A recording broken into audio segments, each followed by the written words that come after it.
ang mga programang naisakatuparan at ang mga pagsusumikapan pang gawin na mga hakbang tungo sa patuloy na pag-unlad ng Maynila. Ating ngayong pakinggan ang ulat sa bayan, ang State of the City Address mula sa ating punong lungsod ng Maynila, ang kagalang-galang Francisco Isko Moreno Domagoso.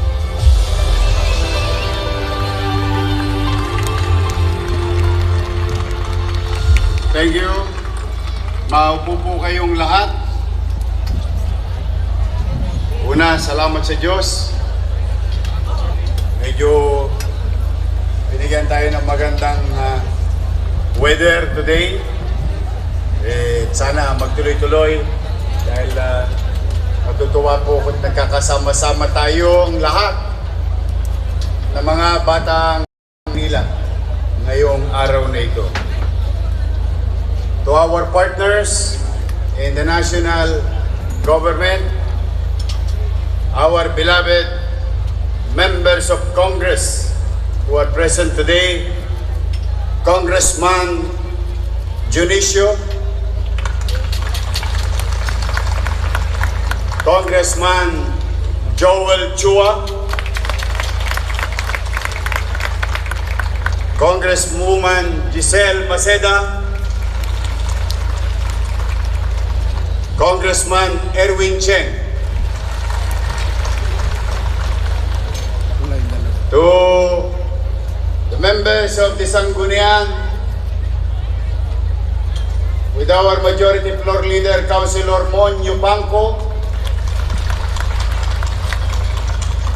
to the President Pro Tempore, Tol Sarkal, and our beloved, magaling na Vice Mayor Chi Atienza. To the members of the City Council, department heads, bureau chiefs, mga kawani ng City Hall,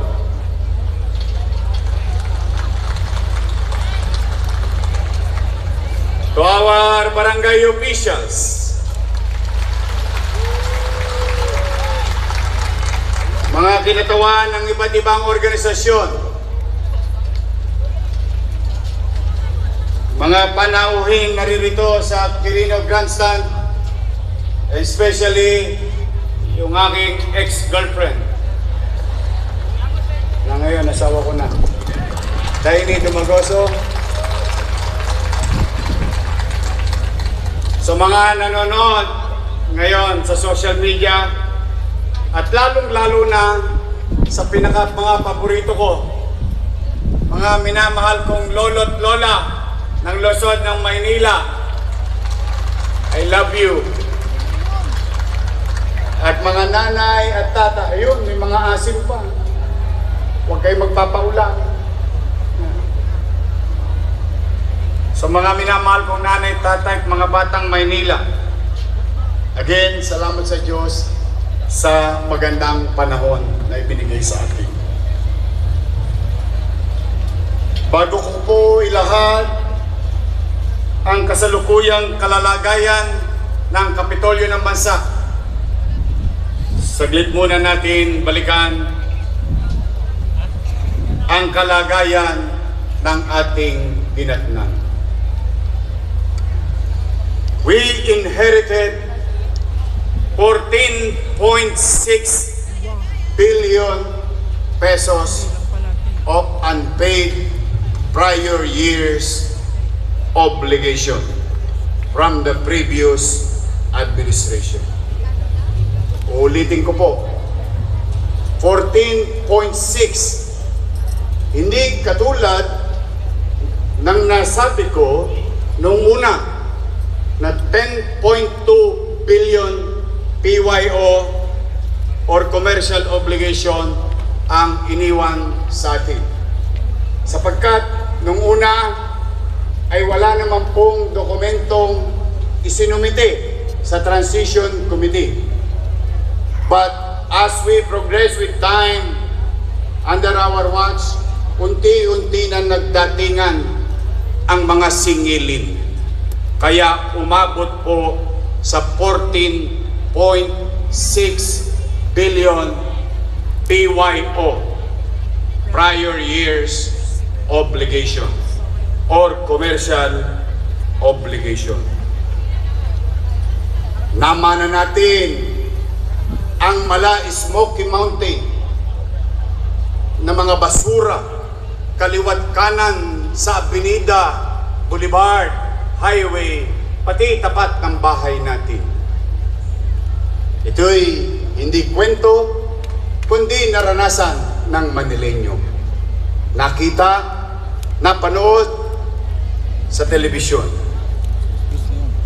Mga basurang hindi nahakot dahil hindi nabayaran ang garbage contractor. Hindi na binayaran, pinalitan pa. At yung pinalit na dalawa, hindi rin binayaran. Ang napaunang utang sa Lionel ay 800 million pesos.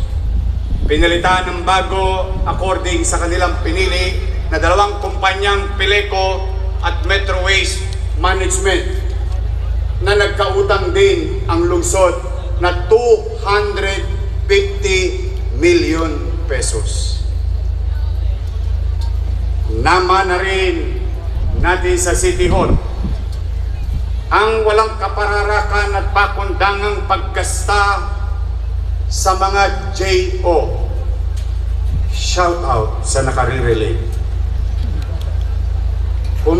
Kumulang 200 to 447 million pesos kada buwan. Ulitin ko po, hindi po taon, kada buwan na gastos. Sa job order pa lang yan. Sa unang linggo pa lamang po at si Vice Mayor isinama ko sa meeting dahil kaliwat kanan ang datingan nila Judith.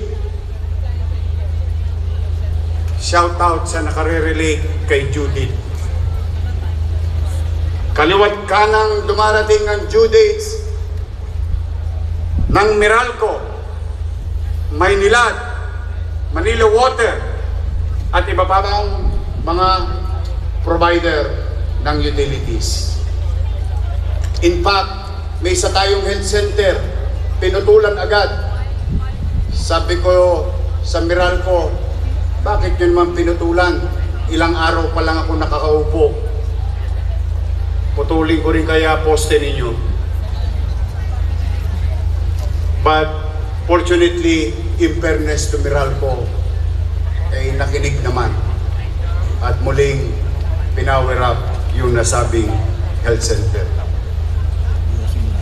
Pero ano nga ba ang reaksyon natin? Naganap ba ako ng dahilan?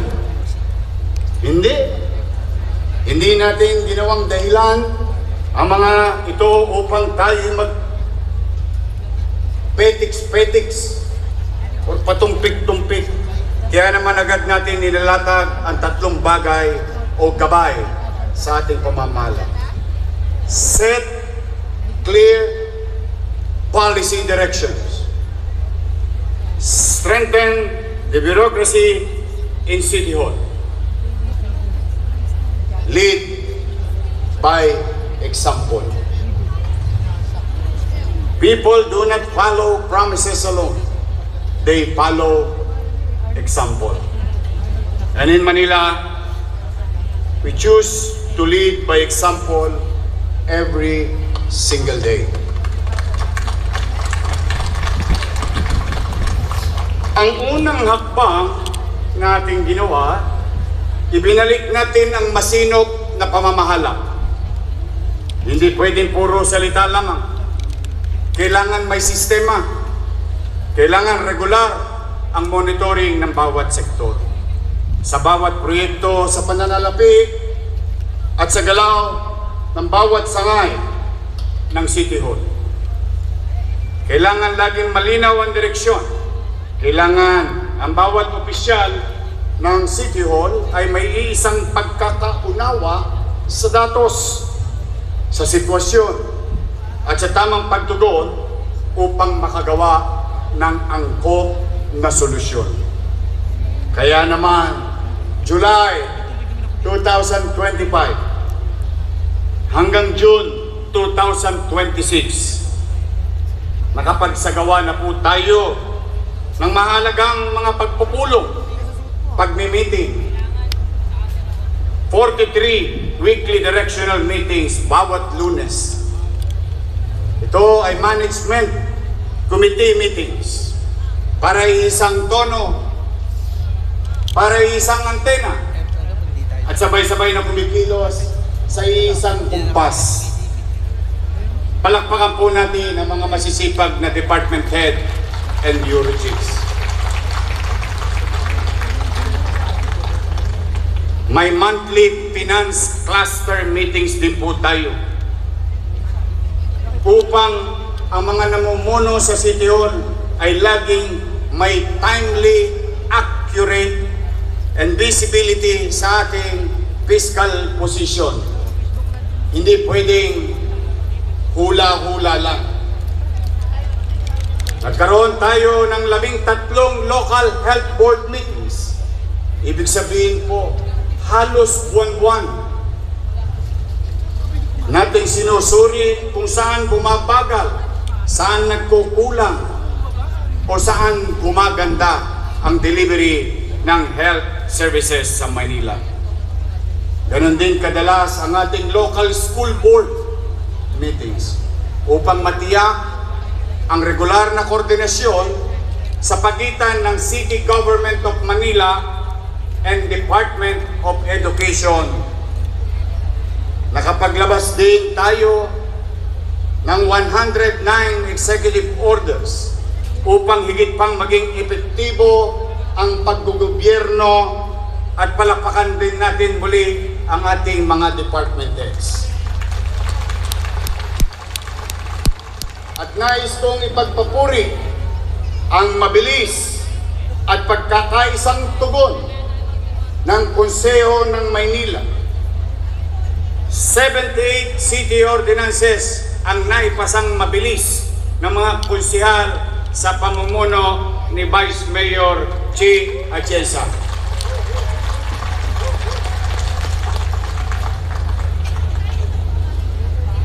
A well-run City Hall means a better Manila for all.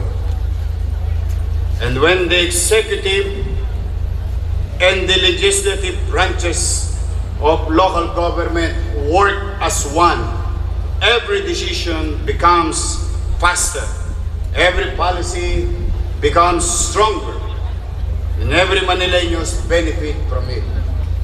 Yan po ang Bilis Kilos 2.0.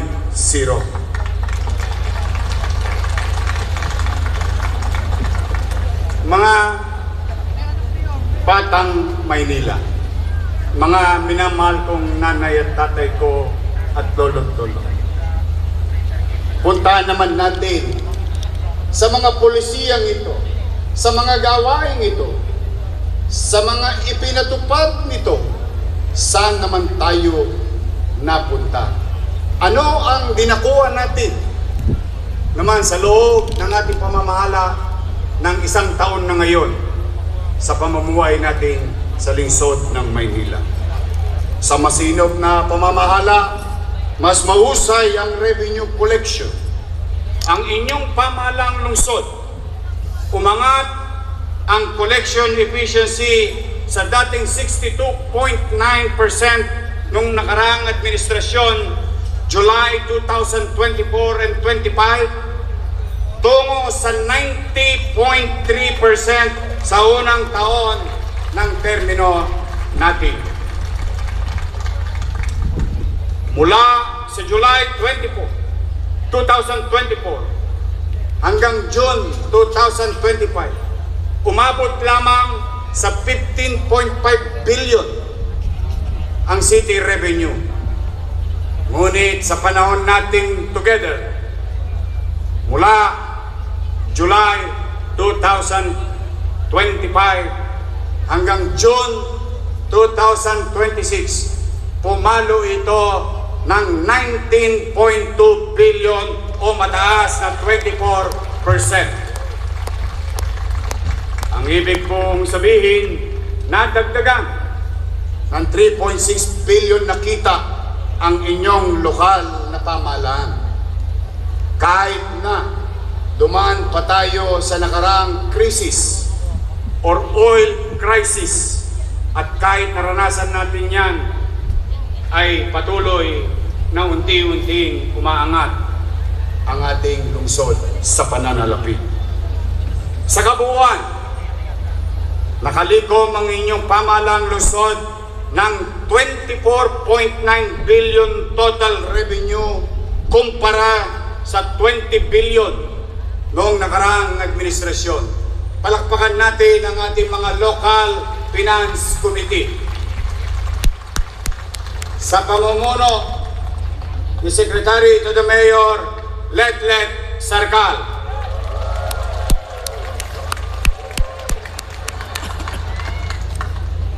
Baka naman. Kasama si City Treasurer Attorney Paul Vega.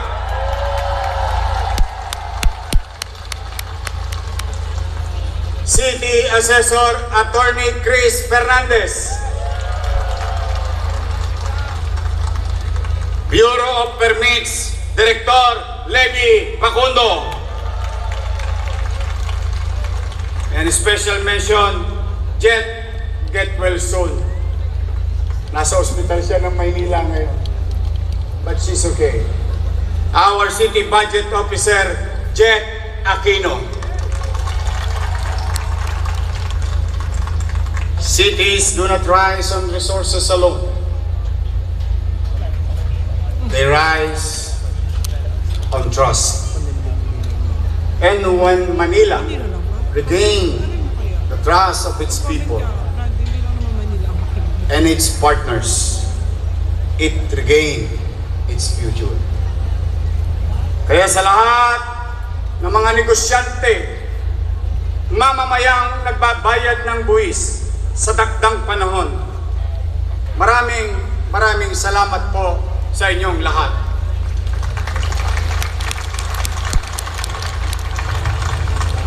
Sa masinop na pamamahala, ang minanang 14.6 billion prior year's obligation ay nabigyan ng tamang solusyon. Hindi man kahit ako, kahit kami, hindi namin lubos akalain, bagamat salat tayo sa pananalapi, nais kong ipahayag sa inyo, mga tagalungsod ng Maynila, mga nandito sa dako sa Luneta, at sa kani-kaniyang bahay, tayo po ay nakapagbayad ng 8.8 billion pesos. Out of 8.8 billion pesos, 7.8 billion pesos dito ay binayaran natin sa prior year's obligation na iniwan sa atin. Tingnan ninyo, sisimpleng ko mathematics. Ang kinita EDNET, 20 billion. Ang utang, ayoko naman tayong tawaging mga taga-Maynilang manunuba. Sa mga binili nating pako, pintura, injection, bulak, gamot, kuryente, semento, and so on and so forth. 14 billion. Ang gastusin sa personnel, 6 billion.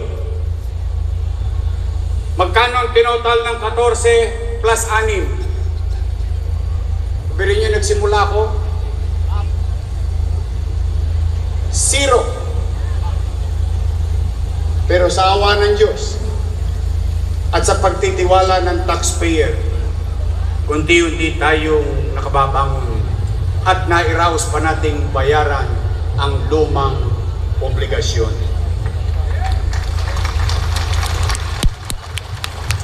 Kaya ngayon, nais kong ipabatid sa inyo, 6.8 billion na lamang ang babayaran natin sa PYO na kanilang ibinigay sa atin.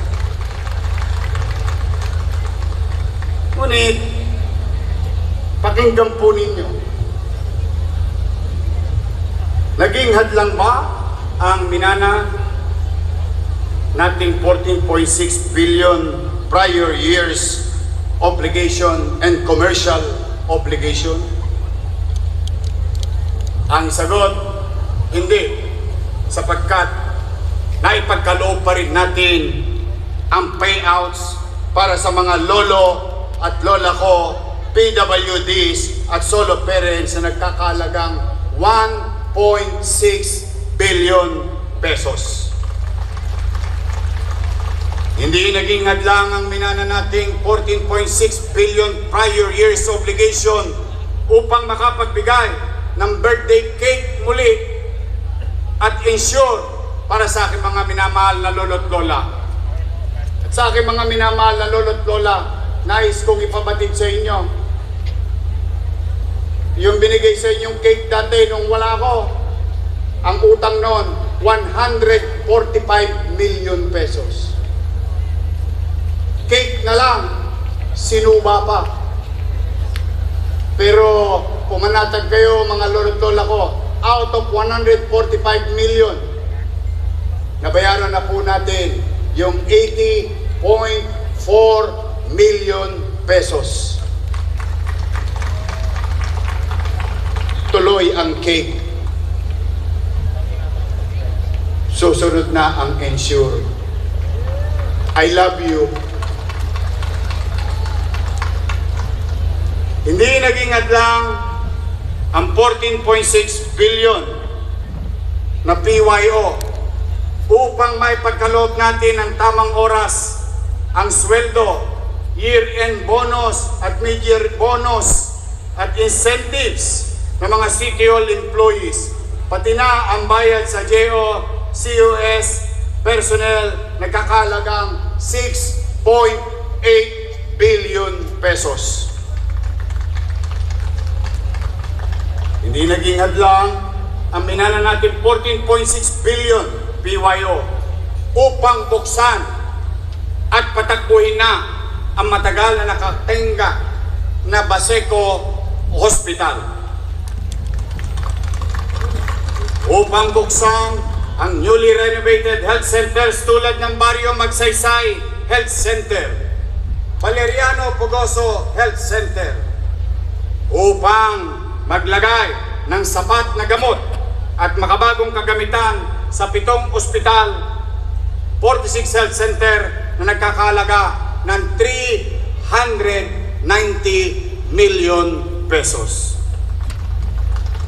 Hindi naging hadlang ang 14.6 billion pesos upang matupad natin ang ating tulong sa ating mag-aaral sa PLM, UDM, IRIS na nagkakalagang 531 million pesos combined in 1 year.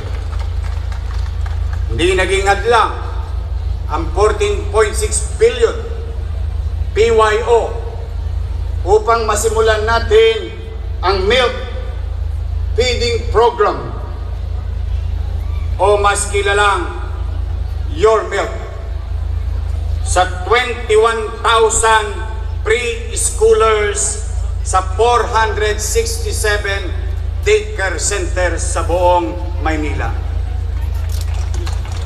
Hindi naging hadlang ang 14.6 billion pesos upang magawa natin ang bagong programang isinabatas natin sa Konseho ng Maynila, ang kaagapay ng Batang Maynila, kung saan ang mga taxpayer ay nakatutulong sa mga pamilyang walang kakayanang pinansyal para sa mga highly specialized medical procedure at life-saving intervention para sa kanilang mga anak, asawa, lolo, lola, nanay at tatay na nasa ospital. As of today, the Office of the Mayor, tumanggap kami at tumugon na sa mga sulat ng mga Manileño. 34,171 letters answered by yours truly.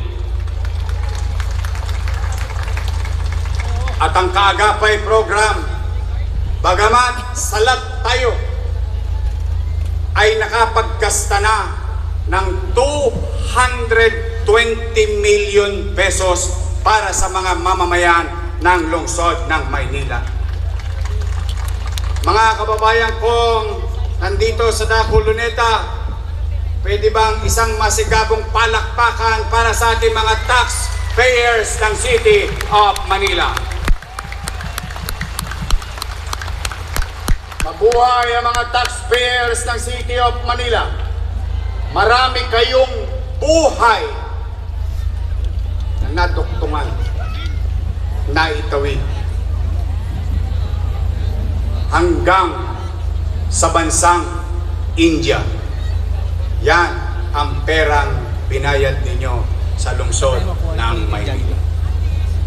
Hindi naging hadlang ang minana nating 14.6 billion upang maipagkaloob ang PhilHealth share sa ating mga health workers. Gayon din ang barangay RPT at business clearance shares para sa lahat ng barangay na nagkakahalagang 1.8 billion pesos.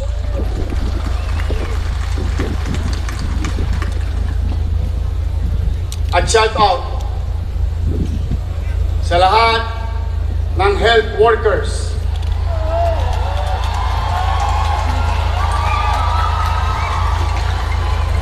Fiesta ngayon. May handa ba kayo?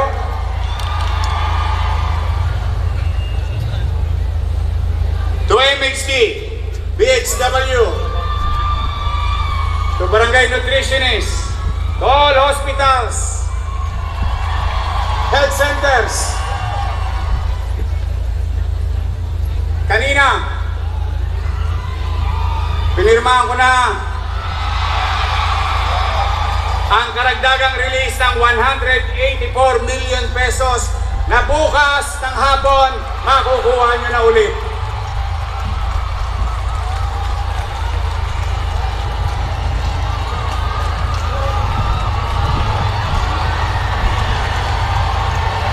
Paldo, baka naman, as I have said many times, magsisinop ako and I will give what is due for you.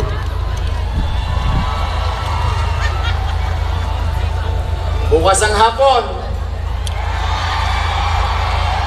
check nyo na. I'm happy for you. Hindi naging adlang ang 14.6 billion PYO upang masimulan ang one smart TV, one laptop, one classroom sa pampublikong paaralan ng lungsod ng Maynila.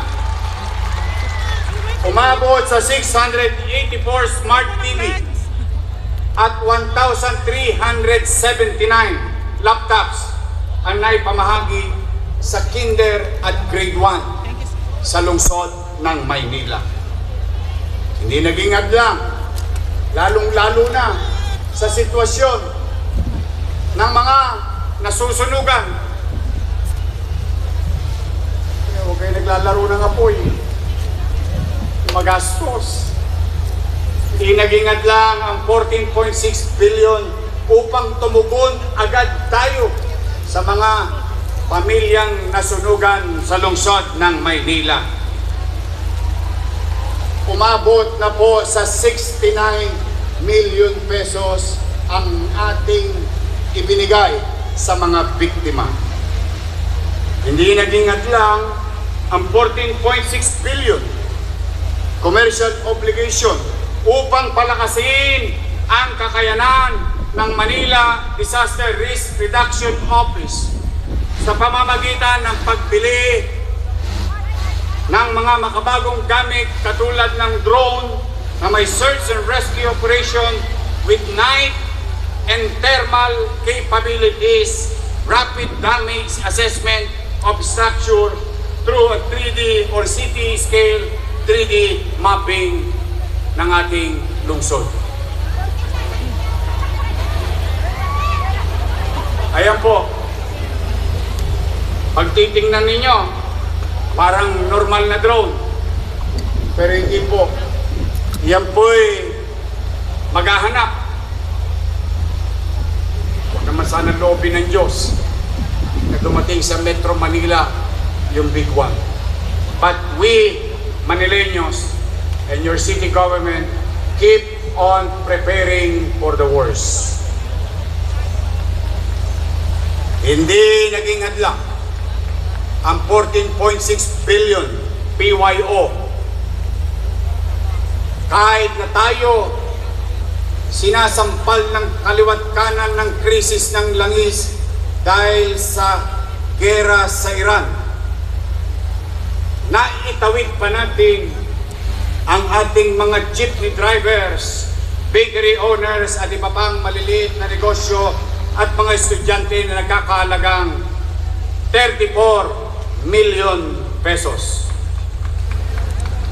Hindi naging hadlang ang 14.6 billion upang maipagkaloob ang mga funded allowance ng police, judges, prosecutors, teachers, student allowance na nagkakahalagang 700 million pesos. Hindi naging hadlang ang 14.6 billion upang mabayaran natin si Judith. At hindi lang tayo nakabayad. On time na po tayo ngayon. 307 million. Wala na po tayong utang sa Meralco, sa PLDT, sa Maynilad at Manila Water. Wala nang mapuputulan. Hindi naging hadlang ang minana nating 14.6 billion na PYO upang mabayaran. Ulitin ko, kasi narinig nyo to nung kampanya, bawal lang mag-video habang nagsasalita sa harapan nyo sila. Upang mabayaran ang utang natin sa Land Bank at DBP na nagkakahalaga itong taon lang na ito, nagbayad tayo ng 1.2 billion pesos sa Land Bank at DBP.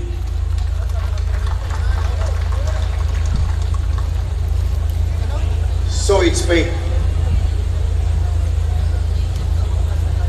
Hindi naging hadlang ang 14.6 billion upang magamit. Shout out sa mga taga-ospital ng Maynila.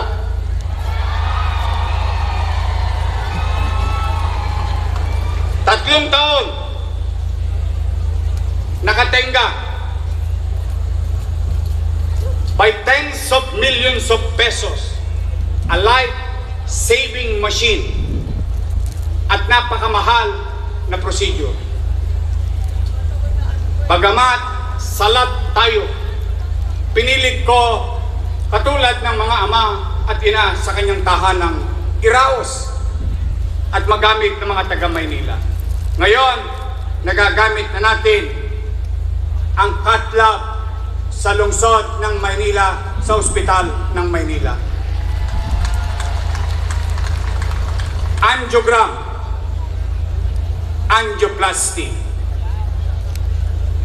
Hindi lang kanal ang dinudot-dot natin mga barangay official, pati barbula ng mga ugat na barado ng mamamayan ng lungsod ng Maynila. Maraming salamat sa ospital ng Maynila. We inherited debt, but we deliver results. Kuya, umuwi na. Never compromise the services of our people deserve. Every peso was managed with discipline. Ganun na. Every obligation was met with accountability.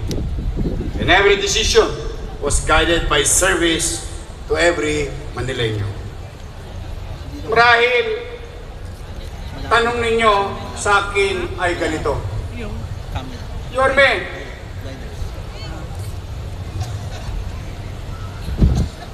paano natin babayaran ang inutang natin sa Land Bank or DBP na ating pinagpagawa ng pabahay, eskwelahan, ospital, at mga iba pang gusaling kapaki-pakinabang,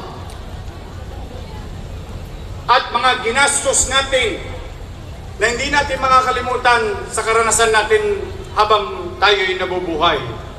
Noong panahon ng pandemya, para bumili ng gamot, ng bakuna, at pagkain buwan-buwan sa loob ng 8 buwan ng 700,000 families. Noong panahon ng pandemya. So nangyari, nakabayad. Katulad ng naturan ko, ilang minuto pa lamang ang nakakaraan. Habang kaliwat kanan,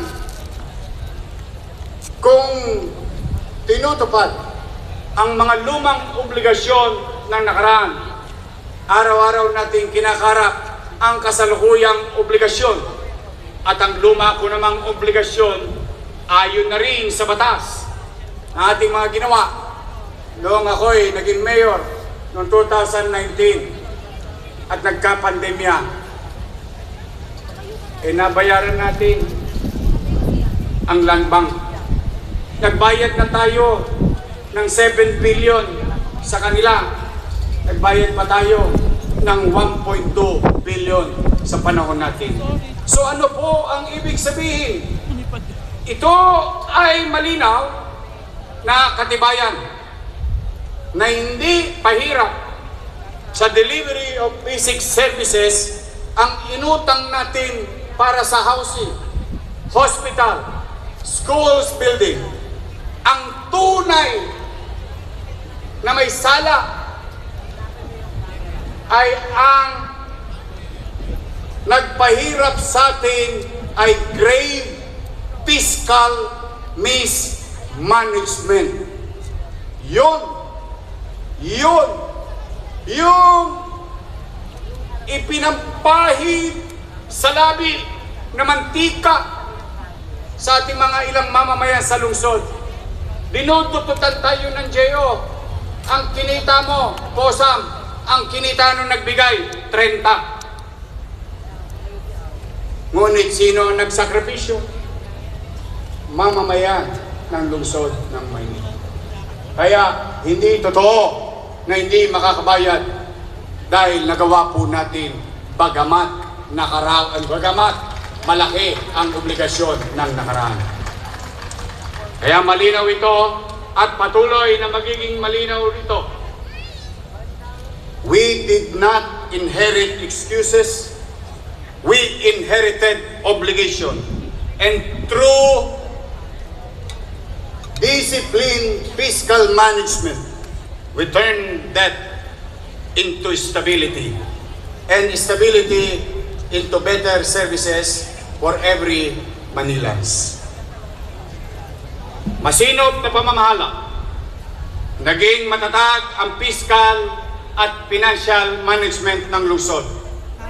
No more overspending for job order personnel in Manila. Kung dati-rati umaabot ng 200 hanggang 400 buwan-buwan, ngayon po 60 to 80 million pesos na lamang ang ginagasta natin buwan-buwan. Muling binuhay ang Go Manila App. At dahil doon, kahit Sabado, bagyo, umuulan, may dilubyo, holiday, nagkaroon ng access makabayad ang mga taxpayers of the City of Manila na kumisan pag pinagsama-sama natin yung binayad nila sa araw ng Sabado, sa araw ng Linggo, holiday, halos 367 million pesos. Hinabol natin na magbayad ng buwis. Ito'y napapanahon sa sitwasyon nating lahat. Imbis na makisawsaw tayo sa malakas na ingay at galit kaugnayan ng flood control scandal, pinili nating hanapin ang mga flood control contractors upang sila'y papanagutin. Papanagutin saan? Within our authority as local government unit. Within the bounds of the law. Hinabol po natin silang lahat. At pinagbayad ko sila ng contractor's tax sa lungsod ng Maynila. Dahil dyan, sila ang magpasanggang ngayon, nagkukwentuhan pa lang sa Maynila, nagkakwentahan na at nagkabayaran na umabot sa 309,346,851 pesos.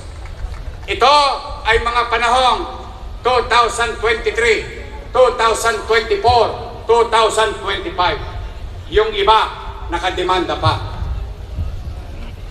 Kaya po, siguro dapat lang na magalit ang buong bansa dahil sa flood control scandal. Tama po yan.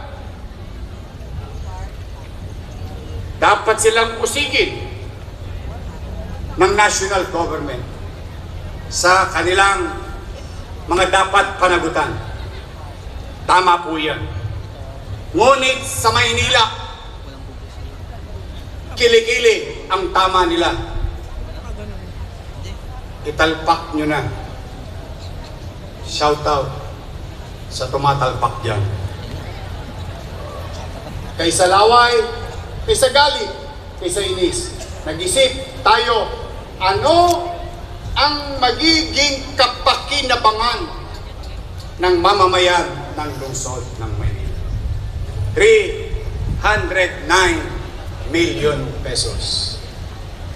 Kaya po, simula ngayon, lahat ng project ng DPWH hindi maaprubahan hanggat walang building permit sa lungsod ng Maynila. Sa pagbabalik ng isang masinop na pamamahala, pumalit din ang tiwala sa Maynila.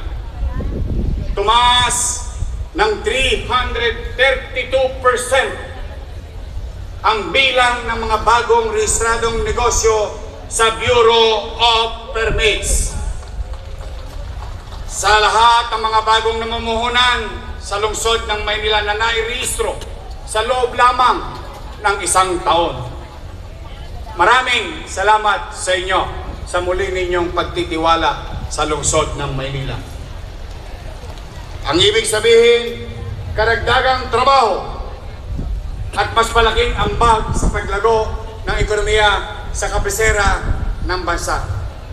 Palakpakan po natin ang mga namumuhunan sa lungsod ng Maynila. Tumaas ng 105% ang business renewal sa ating lungsod. Maraming salamat po. At ibig sabihin ito, napapanatiling na po protektahan ang mga trabaho ng mga tagalungsod ng Maynila at mga kababayan natin.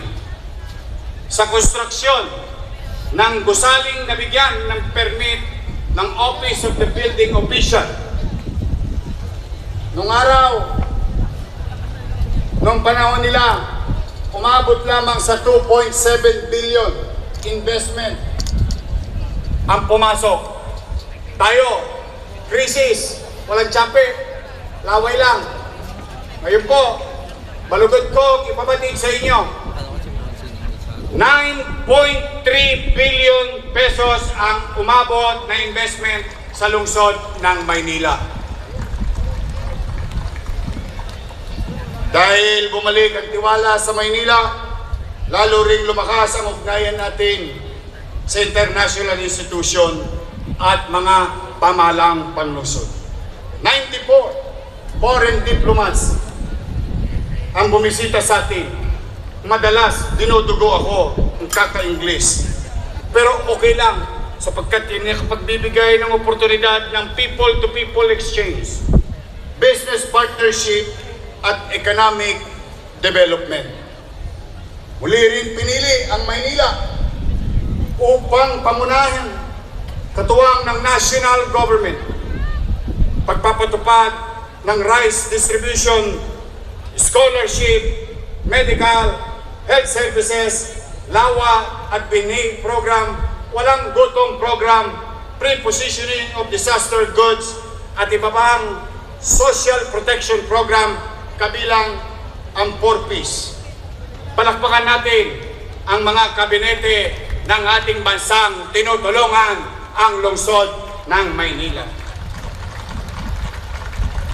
Bumalik muli ang pagtitiwala ng mga kababayan natin sa Mindanao, sa Visayas, sa Northern Luzon, sa Southern Luzon at Central Luzon, na muli nilang itinda ang kanilang produkto dito sa lungsod ng Maynila.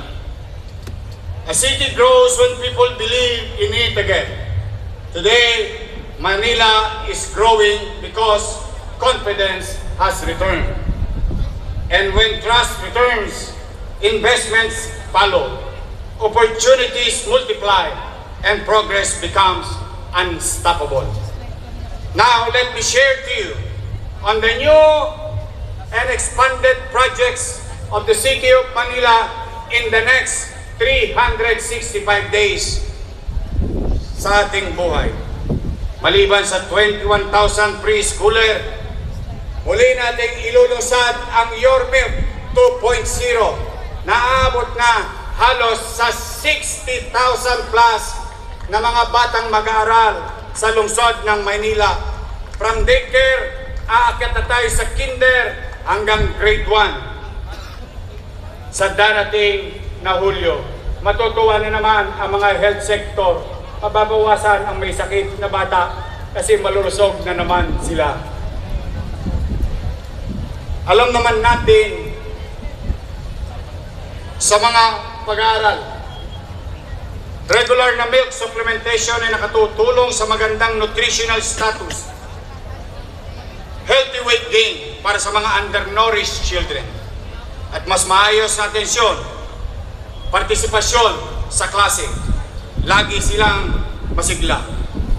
At karagdagan, nakatutuwang isipin na tayo, mga batang Maynila, ay nakatutulong sa ating Filipino dairy farmers sa Southern Tagalog. Palakpakan natin ang ating mga Filipino dairy farmer. Natupad ang One Smart TV, One Classroom. Sa nabanggit kanina, itong taon na ito at magpahanggang susunod na taon, hindi lamang grade 1 at kinder ang ating bibigyan ng One Smart TV, One Classroom. Itataasa natin sa grade 2 at grade 3 sa buong Maynila. Tuloy ang pabahay.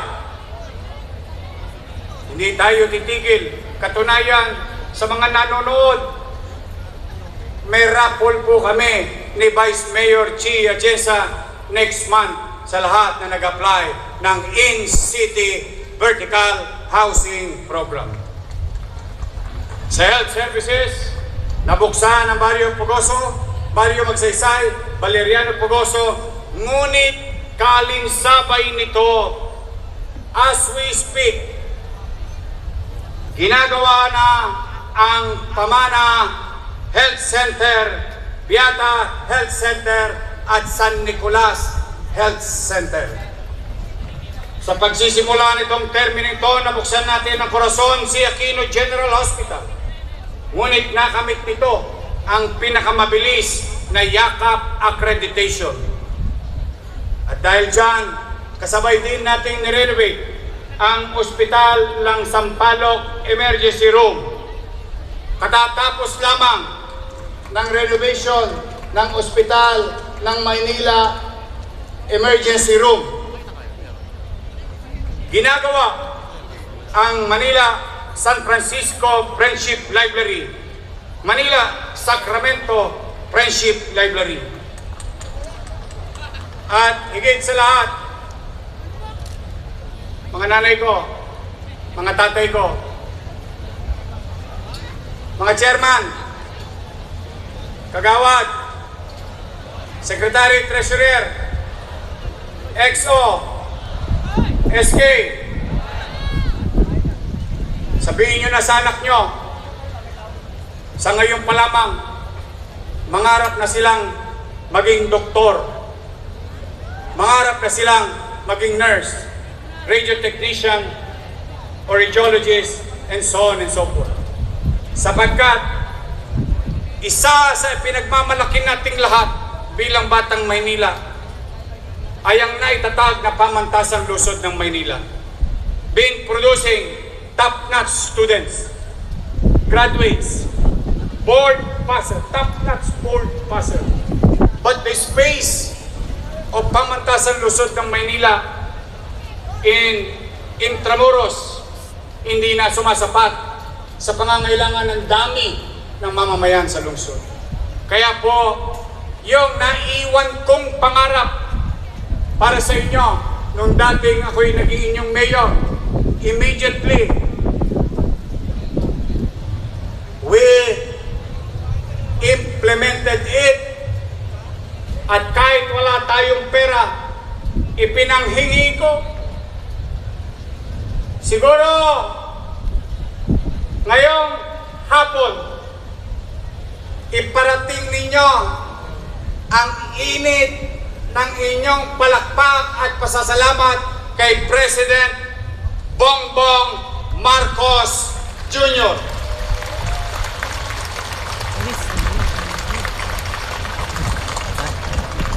Nakadali ako, maling anda,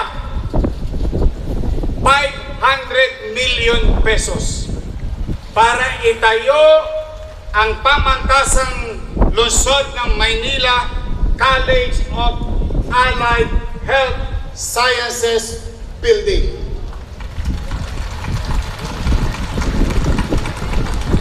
Ano ang halaga nito sa sinasabi ko sa inyo? Kung dati-rati hanggang 300 lang na estudyante ang kaya nating yakapin sa PLM Intramuros, ngayon kaya na nating akapin 5,000 students, future doctors and nurses, and all other allied health sciences courses. Wala pa tayong pera niyan. Maraming salamat, Executive Secretary Ralph Recto.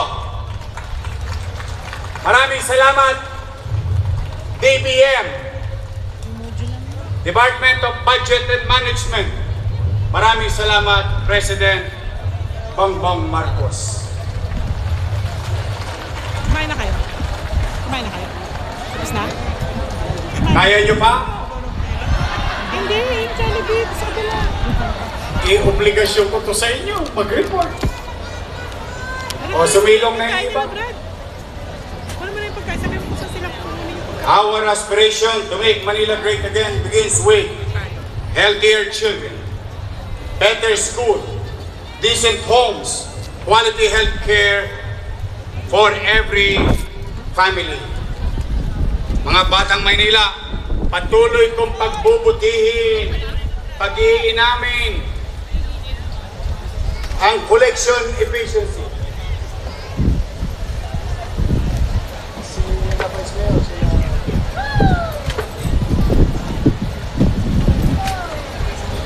Ulan lang yan.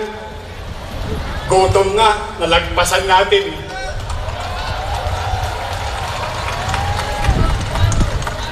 Sumilong kayo. Baka bumaha ng pasyente sa OM mamaya. Palalawagin natin ang tax database upang matiyak at patas at maayos ang pagbubuwis sa lahat. Titiyakin natin ang bawat sentimo ng taxes ng mga tagalungsod ng Maynila ay magagamit. Bawat piso pumapasok. Kung ang drum may butas, huwag kayong mag-alala. Kakain ako ng bebel gum. Lahat tatapalan natin, mapuno lang ang drum ng kaban ng lungsod ng Maynila.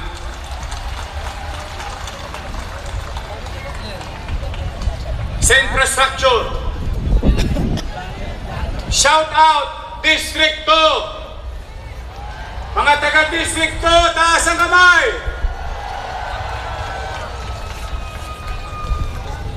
Itong taon na ito, ipagagawa ko kayo ng bagong 8-story Austin sa District 2. At ito, hindi billboard.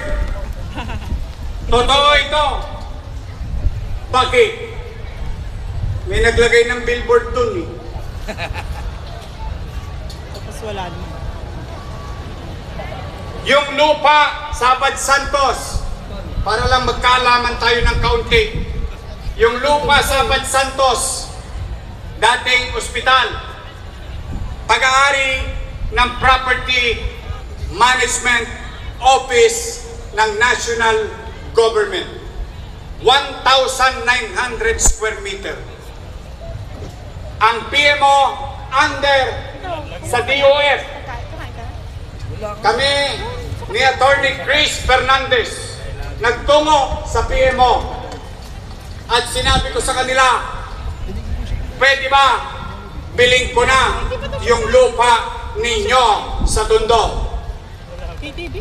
Sabi nila, pwede. Sabay tugon ko, pero wala kaming pera. Totoo po ito. Kapal lang ng mukha na uunan ko rito at lakas ng loob. Sabi ko, total, this is your non-performing asset. Let be the asset of the city and be utilized by our people in District 2. Kasi luma na yung Austin. Masyado nang masikip, masyado nang hirap yung mga doktor, masyado na rin hirap yung mga pasyente. Ni parada, pinag-aawayan ng magkakapitbahay doon. Ngayon, sabi nila, magkano niyo po gustong bayaran? Hindi po sa magkano namin gustong bayaran. Wala po kung kaba sa inyo. Bakit? Gobyerno kayo. Gobyerno kami. Iisa katawan, dalawa bulsa, pagsasalin lang. Sabi ko, hindi yung presyo ang problema, yung pambayad. Sabi niya, ano pong gusto niyo? Pasensya ka na, Amado Bagatsing. Ano ba si Amado? Forma. Sabi ko, bubumbayin ko kayo. Ano pong ibig sabihin, Yorme? Pwede ba? Hulugan. This is a story I really wanted to share, especially District 2.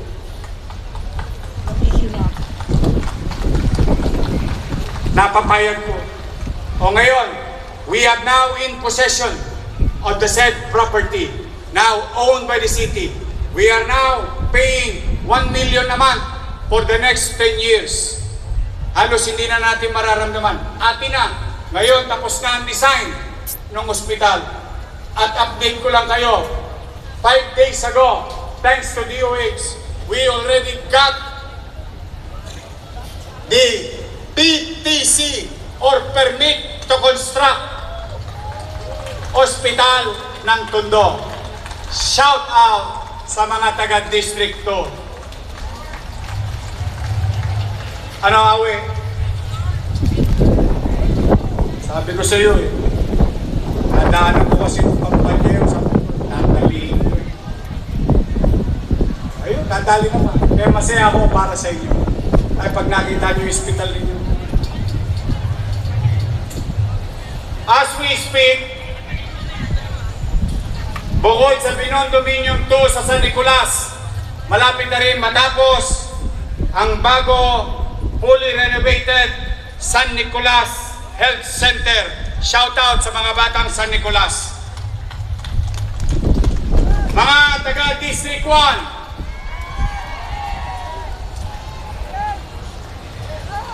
shout out sa mga taga Don Bosco. Ipagagawa natin brand new at 1,600 square meter footprint, tatlong palapag na Tondo Portion Super Health Center sa Don Bosco. Mga taga District 4, mga batang Sampaloc, shout out Magingal!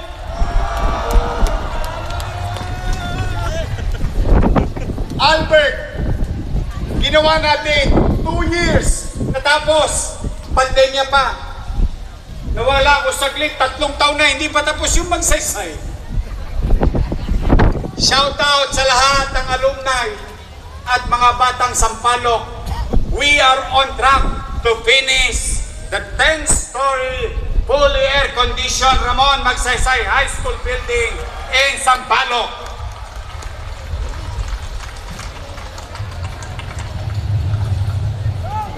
Kaya po, shout out din muli sa mga taga-Tondo, mga batang Pritil. Sunog ang palengke, 3 taon naglagay ng poste, 200+ million, walang pambayad. Kaya pala binigay sa ating birthday, gusto nila birthday. Pero dapat nga sa akin Noong isang linggo, nagbayad ako ng 90 million pesos. Para ano? Para magkaroon na ng tuldok yung hirap na dinaranas ng mga vendor natin sa palengke, nahihina. sa Pritil Market. Batang Pritil, shout out sa inyo. Tatapusin ko ang Pritil Market sisimulan ngayong taon na ito.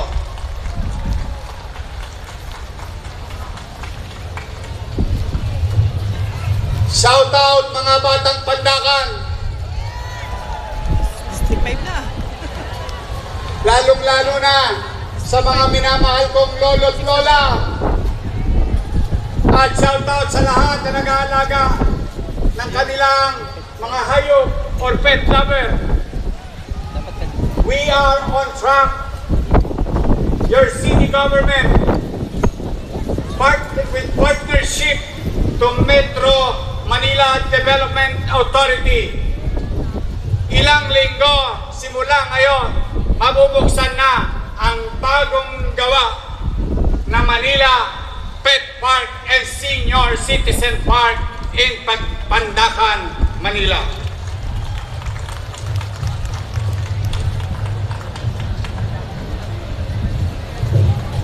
Peace and order. Palakpakan natin the men and women, uniform and non-uniform personnel of Manila Police District, headed by Police General Arnold Santiago. At may regalo sila sa inyo kagabi through the leadership of Colonel Pura and his men apprehended one of the biggest drug busts in the city worth 6 million pesos. Palakpakan natin ang presinto ni Colonel Pura at ang kanyang mga kapulisyan. Si Colonel Kahipe, nakadali rin isang rapist, kidnapper na rapist pa ng 4-year-old at 8-year-old. Sana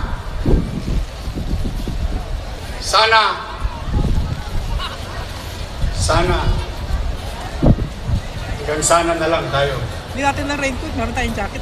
But with regard to what happened in Tacloban, I, as Mayor of Manila, taos puso po akong nakikiramay sa mga pamilya ng biktima sa mass shooting sa Tacloban. With that, today, June 24, Araw ng Maynila, I just signed Executive Order number 29, Series of 2026, the order to strengthen our city's effort to prevent school-based and public mass casualty violence and direct the Manila Police District, DepEd Manila, barangays, and all concerned cities to implement, coordinate, create preventive measure, safety and emergency response measure sa ating mga eskwelahan. Magsisimula tayong magmi-meeting ilang araw simula ngayon. Again, palakpakan natin si General Santiago.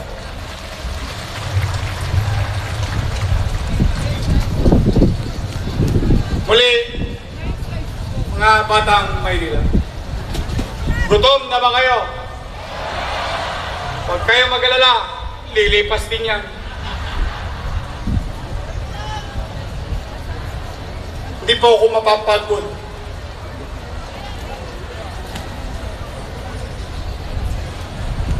Nagbawas pa ako ng report.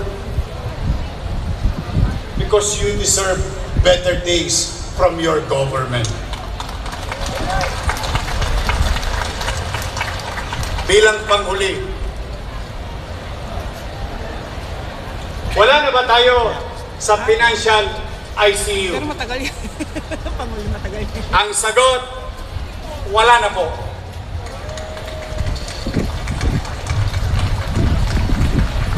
Nasa recovery room na po tayo ngayon. Wow. Sabi wala. Financially speaking, sana'y magtuloy-tuloy. Do we have a balanced budget? Malayo pa po. Tanong, ma-achieve ba natin to? Yes. Hindi po imposible. Bakit? Matatag ang bawat Manileño sa bawat amon, sapagkat pinagtibay ang lungsod ng Maynila sa lahat ng panahon. Ngayon, mga batang Maynila, ipinagdiriwang natin ang 455 na araw ng pagkakatatag ng minamahal nating lungsod. Hindi lamang natin ginugunita ang makulay na kasaysayan. Ipinagdiriwang din natin ang katatagan ng Maynila. Matatag sa hamon, pinagtibay ng panahon. Sa isang taong na nakalipas, muli nating napatunayan ang diwang ito. Sa kabila ng mga pagsubok nating minana, pinili nating harapin ang katotohanan at gumawa ng mga mabibigat na desisyon, pasya at pamamaraan. Ang fiscal management ginawa para maging disiplinado at responsableng pamamahala.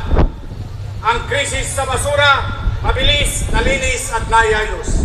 Mga problemang matagal, hindi ipinagliban. tuloy-tuloy natin inilulutas. Ang kawalan ng tiwala, ginawa nating panibagong pag-asa. Hindi naging madali ang lahat. Masakit po sa katawan. 52 na po ako. Di pa... Marami pa tayong babayaran. Marami pa tayong kailangang ayusin. Marami pa tayong kailangang itayo. Ngunit, may isang bagay na malinaw nating napatunayan lahat. At ito ay tapat ang pamamahala. Wastong paggamit ng pondo ng bayan, pagkakaisa ng pamahalaan at mamamayan, pagtutulungan ng ehekutibo at legislatura, posible natin makamit ang ating pangarap para sa mamamayan at Maynila. Hangin na lang.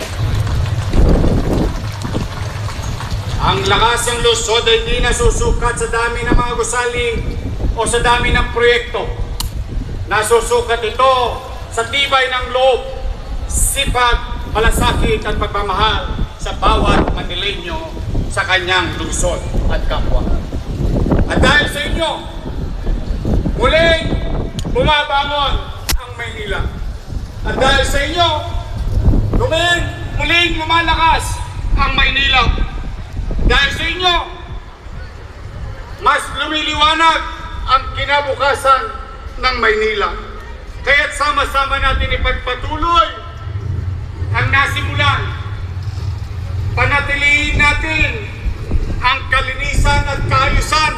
Maraming salamat sa inyo, mga barangay official, sa linggo-linggo ninyong paglilinis.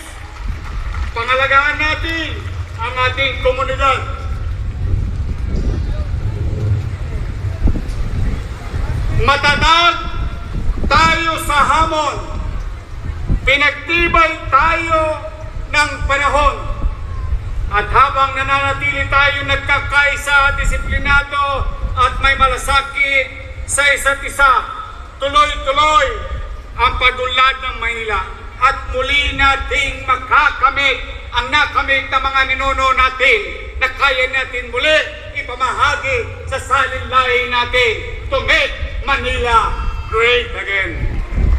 Isang malinis, maayos, ligtas at may kapanatagan na Maynila sa bawat batang Maynila.